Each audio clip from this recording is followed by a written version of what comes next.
On the news, President Buhari reaffirms administration's commitment to curbing corruption. Despite reported cases of violence, Yahaya Bello says Kogi gubernatorial poll free and fair. And Taliban released US-Australian professors in prisoner swap deal.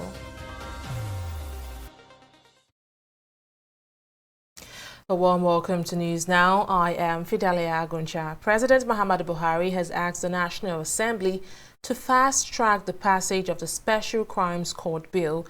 The executive bill was submitted to the legislature in 2016 as part of Buhari's anti-corruption policy. Buhari made the request while speaking at the National Summit on Diminishing Corruption in the Public Service organized by the ICPC in collaboration with the Office of the Secretary to the Government of the Federation, noting that corruption is the catalyst for poverty, insecurity, weak educational system, poor health facilities, and other ills of our society. The President reaffirmed his administration's commitment to ending the menace in all sectors. I urge every well-meaning Nigerian to join in the fight against corruption. I encourage the ICPC and other law enforcement agencies to intensify their efforts in public education, alignment, and engagement with students.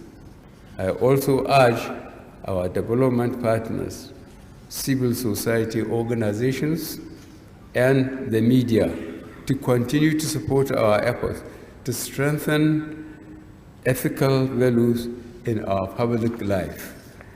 Enforcement activities by anti-corruption agencies continue to reveal that some public officers possess properties and assets way beyond their legitimate sources of income.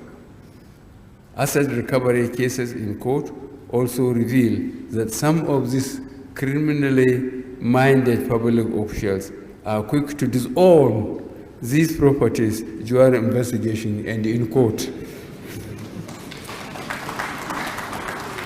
This administration will continue to support anti-corruption agencies to recover all ill-gotten wealth and prosecute offenders. We will ensure that all fully recovered physical assets are sold and the proceeds remitted to the Treasury. Recovered assets will continue to be deployed in the provision of needed infrastructure and social welfare programs. The National Social Investment Program is already utilizing recovered funds to touch the lives of vulnerable Nigerians. To security, Governor Bello Muhammad of Zamfara State has described as sad and unfortunate the recent killings in Karai village and other parts of Gumi local government area of the state. No fewer than 14 people were killed in a clash between herdsmen and vigilante group in the state on Monday. The governor, speaking through his spokesperson, Yusuf Idris, said the attack would not be tolerated in the state at a time when the peace and reconciliation initiated by his administration was working. He noted that more security personnel have been sent to the affected areas. He also charged all communities in the state to continue to be vigilant and alert the nearest security agencies to any suspicious movement for prompt action. The governor also extended an olive branch to bandits yet to embrace the peace initiative, urging them to do so, stressing that his government would not take it lightly with anybody found wanting. While still on security, the Nigerian Air Force says it will soon take delivery of another batch of 18 aircraft to boost its operational efficiency and timely employment of air power in response to the country's national security challenges. Chief of the Air Staff, Air Marshal Sadiq Abubakar, made a disclosure at the opening ceremony of a 2-day capacity building workshop on strategic communications in Abuja. It says the force has also acquired 19 brand new aircraft, while 20 aircraft have been reactivated within the last 4 years.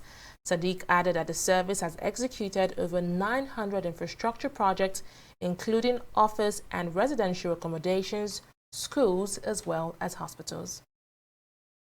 The governor of Kogi State, Yahaya Bello, described his election victory as free and fair. Speaking to Newsman on Tuesday, Bello stated that there was violence during the election, but added that this was not enough to discredit the poll. He added that the election was, quote, very credible and that all stakeholders had a level playing field. Bello said, quote, in every election there is bound to be one issue or another, and you cannot take a pocket of issues to judge the general conduct of the election, end of quote. The Department of State Services has been explaining why it has refused to release Omoyele Sowore, convener of the #RevolutionNow movement. Briefing journalists in Abuja, spokesperson of the service, Nochirinyoye Afunaya, said the service cannot let Sowore out without its administrative procedure. He admitted that though the court order was received by the service, nobody has come to undergo the said administrative procedure for him to be released. Afunaya, who gave an instance of Nnamdi Kanu, said he was released without a procedure and is now at large and no one to be held responsible. He maintained that the service is simply following administrative procedures by insisting that Sowore's sureties come forward for proper documentation. If Sowore was granted bail, and we said, and he was in our custody, and we said, yes, you have been granted bail. Now, do we bring Sowore at the gate and ask him to go? Is it a discharge of responsibility that we do that? What if Sowore was going on the road and he was knocked down by a car? We said, people who should take Sowore through proper documentation had not come. And they didn't come. And up till now, they didn't. Rather, what some experienced persons, people who ordinarily should be respected, came out to say was that some people came and they didn't see us. And we said this and we said that. That is not true.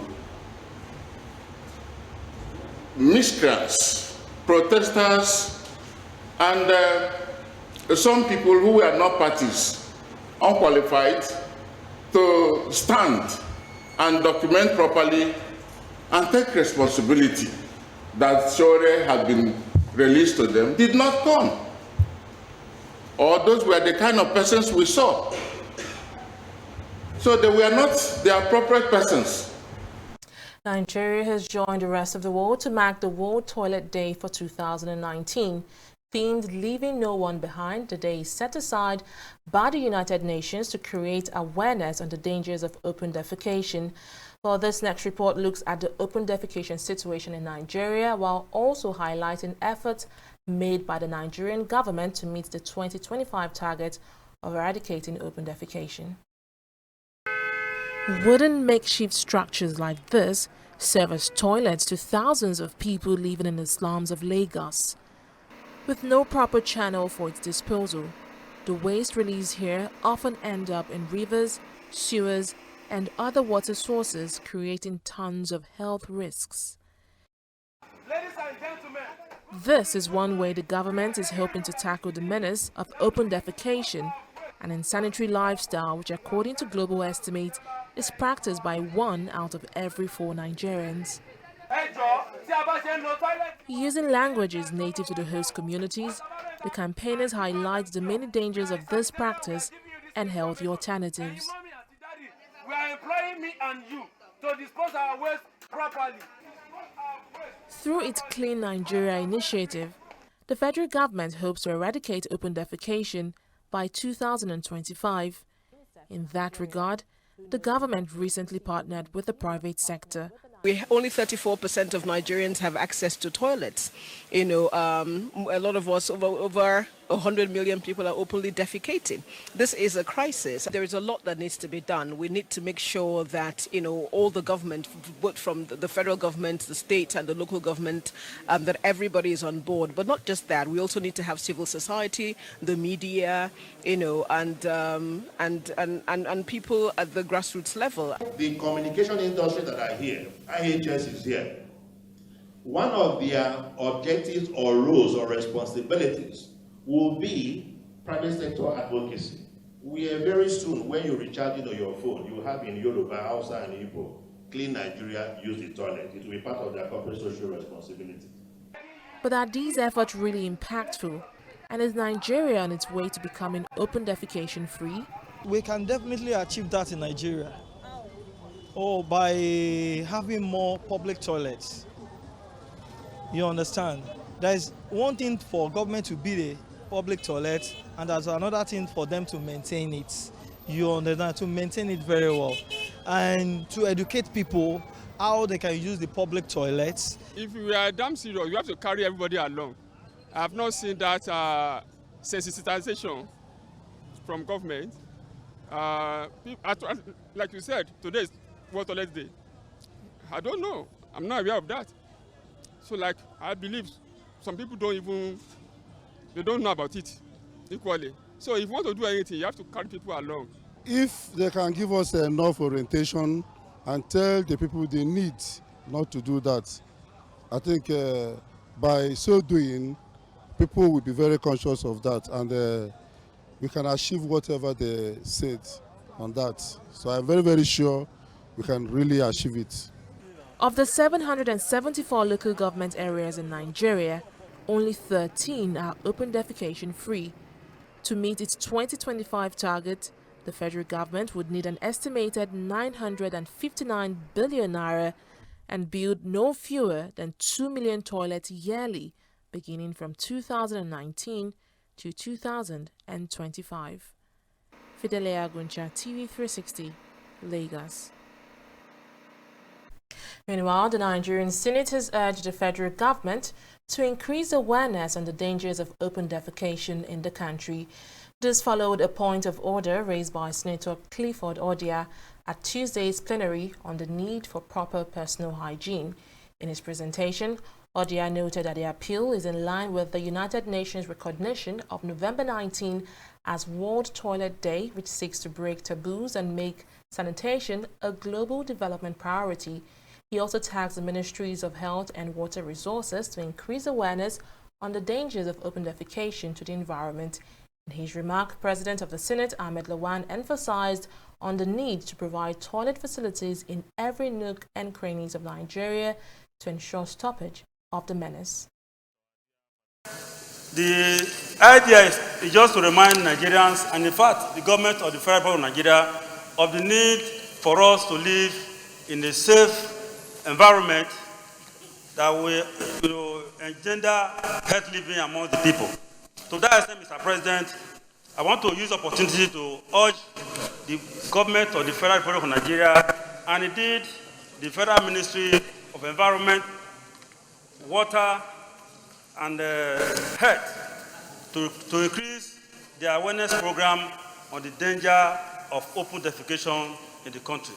Most importantly, Mr. President, I want to also use the opportunity to urge the President of the Federal Republic of Nigeria and indeed all the agencies that are in charge of environmental issues to make sure that toilets, public services, toilet systems is provided across the nooks and crannies of this country. The explanation is perfectly in order, and of course I know that the Federal Ministry of Water Resources is doing quite a lot to ensure that we eliminate this problem. We need to continuously enlighten and educate our people, but we also need to provide the facilities for people to stop open defecation. So we will continue to be responsible as a government. Still with the National Assembly, the Nigerian Senate has charged the Nigerian Medical Association, NMA, to put mechanisms in place to check the incidence of fraud and quackery in the medical profession particularly in public hospitals. This resolution is sequel to a motion by Senator Uche Ekwunife on the proliferation of fake medical reports from public hospitals in Nigeria. The motion is hinged on checking the growing incidence of misdiagnosis, a common cause of death at state-run hospitals in the country.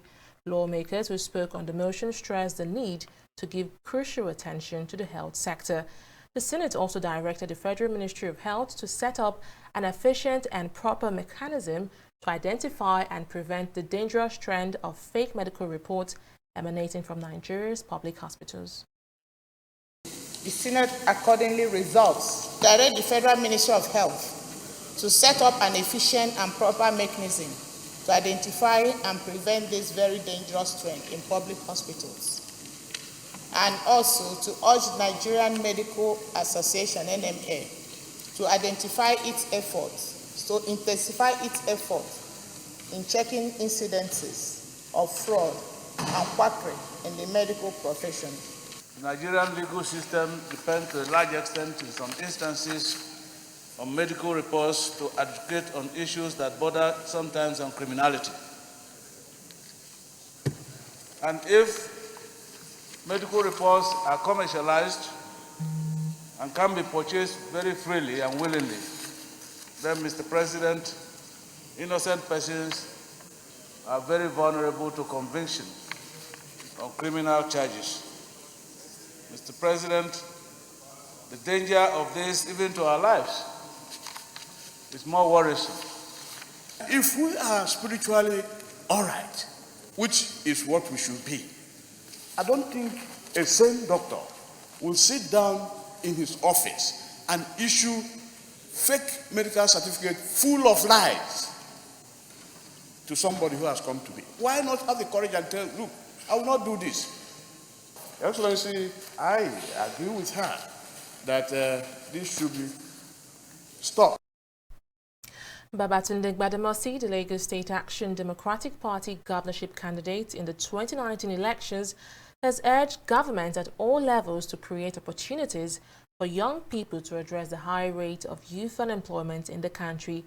Gbadamosi spoke to journalists on the sidelines of the graduation ceremony of Youth New Clubs Q Acquisition Program in Lagos. According to him, the youth are a great asset to the country as they have the energy, number, and creativity to propel national development. He, however, said failure to create opportunities for the youth might force them into negative acts which will undermine the peace and progress of the country. I needed to be able to reach out to as many youths as possible and make them to understand that it's not just about being personally successful. That once you've managed to achieve some measure of success in whatever field of enterprise you choose, then you have to find a way to give back. And that's what I'm doing now. And hopefully, somewhere along the line, they'll remember that somebody gave them this opportunity, and when they're capable, they'll start giving back too. I wanted the opportunity to be able to speak with them and to encourage them and let them understand that the only reason why they've had to look to somebody like me to do this is because the politicians that they put into office have neglected them and have ignored their needs. And that therefore they need to be a little more circumspect, they need to be a little more informed, they need to be a little more deliberate about their political choices. And that could become a rolling fund for the organization that they could start spreading to the other participants as time goes on. Well, news now will continue in just a moment. Don't go away.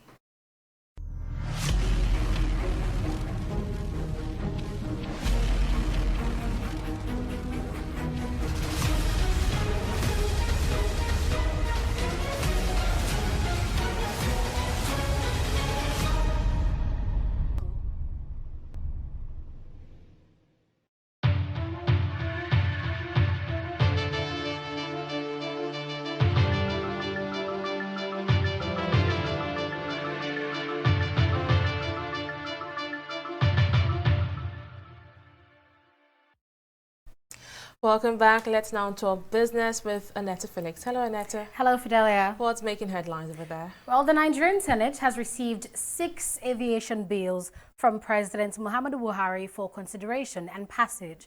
The request is contained in a letter read on the floor of the President of the Senate, Ahmed Lawan. The bills include Civil Aviation Bill 2019, Federal Airport Authority Bill, Nigeria College of Airspace Management Establishment Bill, Nigeria College of Aviation Technology Bill 2019, Nigeria Meteorological Establishment Bill 2019, and Nigeria Safety Bureau Establishment Bill 2019.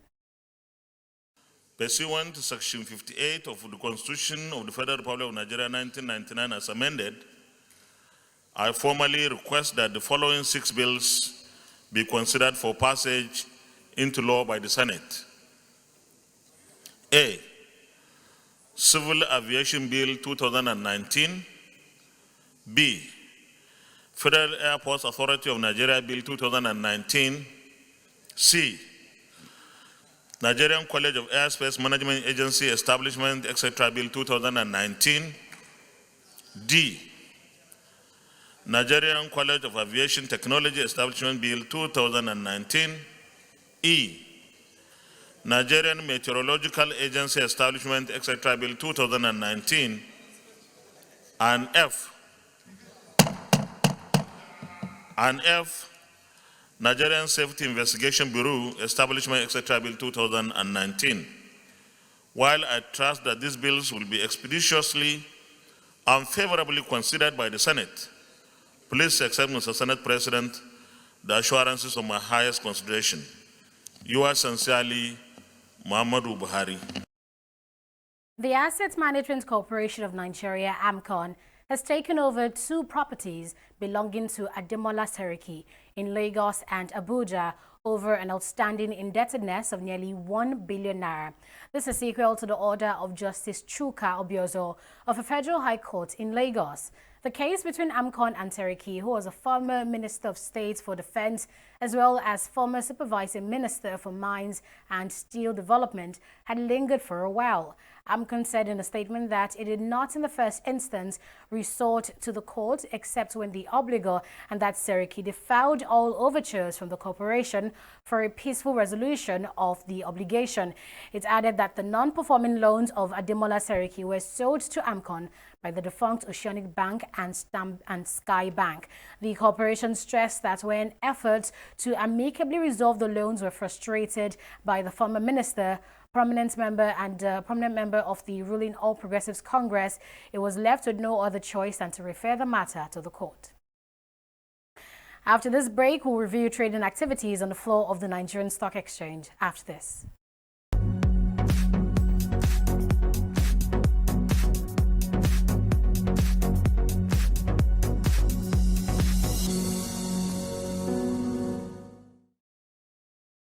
The bulls have returned to the Nigerian stock market, shooting up the all-share index to a positive close of 0.18%. Breaking that down, we see that it's up today by about 50 basis points. The market cap was 12.882 trillion naira yesterday, but we see that figure soaring today by about 23 million naira, and that's wrapping up at 12.905 trillion naira today. And moving on now, we see that the oil and gas sector, they were the biggest loser yesterday, but we see a comeback today with corn oil leading the pack of gainers, were by 9.74%, and that's an increase of 1 naira and 5 kobo. Also making gains today are MTN, and of course we see that that's a 9 kobo % increase. Forte Oil and Nigerian Breweries PLC with a 7 and 5 kobo gain respectively. Conversely, on the losers chart, we see WAPCO, Zenith Bank. Also, we have UCAP, that's United Capital PLC, and EcoBank Transnational Incorporated making significant losses as well. And here's the market summary. Over 394 million shares sold, valued at over 6 billion naira in a total of 4,405 deals. And in the global markets, we see that the FTSE is up today, luckily, by about 0.36%. In the US, shares have pulled back gains after touching new record highs yesterday. And today, the Dow is down at 0.33%. While the Nikkei in Japan is also down at 0.53%. And that's it from here, Fidelia. Well, thank you, Annetta, for that review. Let's now move to the foreign scene. The Taliban militant group in Afghanistan have released 2 professors after 3 years in captivity. The two freed hostages, American Kelvin King and Australian Timothy Weeks, were handed over to Afghan forces in exchange for 3 imprisoned senior militants. The two men were kidnapped in 2016 outside the American University of Afghanistan in Kabul, where they worked. The 3 militants, Anas Haqqani, a leading figure and fundraiser in the Haqqani militant group, and 2 other senior commanders who had been held in prison by Afghan authorities, arrived in Qatar from Afghanistan as part of the swap. The Afghan officials said the deal is aimed at restarting talks with the Taliban. For 5 months after stepping down from the role for personal reasons, Luis Enrique has been reappointed as manager of Spain. Spanish Football Federation President Luis Rubiales has confirmed Enrique's restatement as manager at a press conference in Las Rozas earlier today. Enrique, who resigned in June to take care of his daughter Zana, who died in August of bone cancer, was succeeded by Robert Moreno. According to the RFEF president, Enrique's contract stays valid to the 2020 World Cup in Qatar, and it will be up to him whether Moreno is offered a chance to resume his previous role as an assistant coach. Oh, that's it on News Now. Many thanks for watching. I am Fidelia Aguncha. Bye.